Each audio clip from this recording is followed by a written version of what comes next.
মত বিনিময় সভার সম্মানিত সভাপতি উপস্থিত আছে। আমরা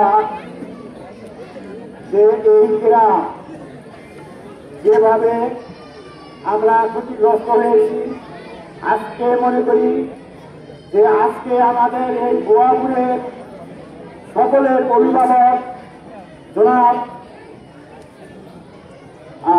উপজেলা নির্বাহী অফিসার মহোদয় আমাদের মাঝে উপস্থিত আছেন এবং গোয়াপুর থানার ভারপ্রাপ্ত কর্মকর্তা উনি উপস্থিত আছেন আমাদের 2 নং কাকছড়া ইউনিয়ন পরিষদের চেয়ারম্যান সাহেব